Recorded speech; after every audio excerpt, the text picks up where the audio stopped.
So here's a topic I would like to discuss, which is a little response to a very common question asked in the forums. And also it's a video response to Jason's Jazz Answers episode 41. How much should I charge for this contract? You see, a lot of tips online tell newbies to know their value. And that is true. You should know your value. You should know the worth of your time and your talent. And there are so many things to consider, and there are numbers to compute. And in the end, it is really how you feel about yourself. It's more about self-esteem and assessment of your skills and so many different things. But I don't want to talk about that because that has been talked about all over the internet already. What I want to talk about is people keep saying that you should not sell yourself short. But knowing your value works both ways at the same time. So when people say don't sell yourself short, I'd like to say, yeah, if you can't afford it, try to put yourself in the client's shoes. Would you really want to pay someone without experience or without proof of experience, or at least some feedback from past clients, especially in Upwork, with that much competition of so many freelancers? Do you really think that someone who doesn't have any experience or feedback or incomplete profile without portfolio, do you really want to trust your money to that person just because he's there applying for you? And worst of all, they are asking you for a lot of money. Now, people think that you, you lack the experience, you lack proof, and yet you know that your value is, let's say, $8 an hour. Do you really think clients will believe that? Just blindly give you the task, give you the contract, and you, as the client, have this business that you need to run, and time is of the essence, and you can't just replace the contractor, the freelancer, when he messes up. It's a waste of time, it's a waste of money, and that is something that a client doesn't really like.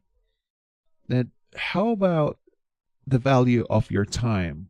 People keep saying, people keep saying you should value your time. You should know how much your time is worth. I think it also depends on the skill. It also depends on the output that you're bringing out. Are you fast enough to deliver what is expected in such an amount of time? You need to think about that, because I wouldn't want to pay somebody who washes the dishes, well, a couple of dishes for 2 hours. Would you? And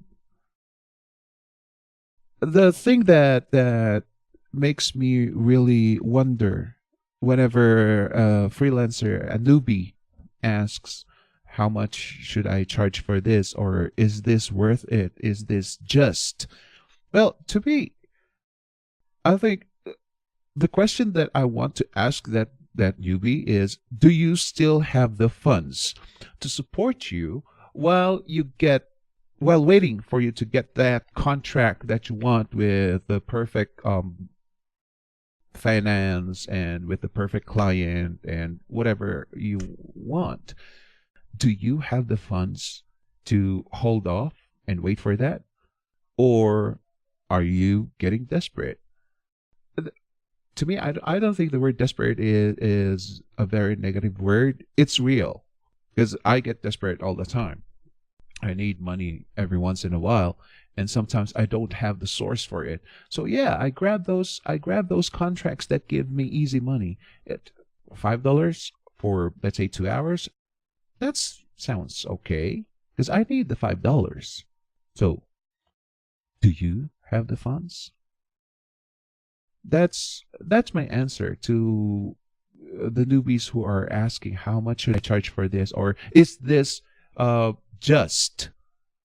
That's quite annoying to me, honestly, because only you can answer that. Now, if you don't think that that the price is justified, then leave the contract and apply for other jobs if you can afford it. Now, many experienced freelancers would advise newbies to hold off and wait until you can find this client who will actually pay for your worth and all those stuff, which is a good advice. But at the end of the day, many of the newbies will be desperate enough to grab these poorly priced contracts and bad clients, and there's a lot of tasks to do. And after a month, they will start complaining and realize that they are more than the job is not worth the pay, and they are worth more than what they're doing currently. And that's when they start learning and quit their job and apply for a better job, and hopefully they will succeed. It is how it is. The experienced people will tell you, you should not do this, you should not do that. And the newbies will still go for it because they are desperate. They want to land that first job, which is very, very important, especially in Upwork. So yeah, I don't know if things will change eventually, but this is how it goes. Just a reality check.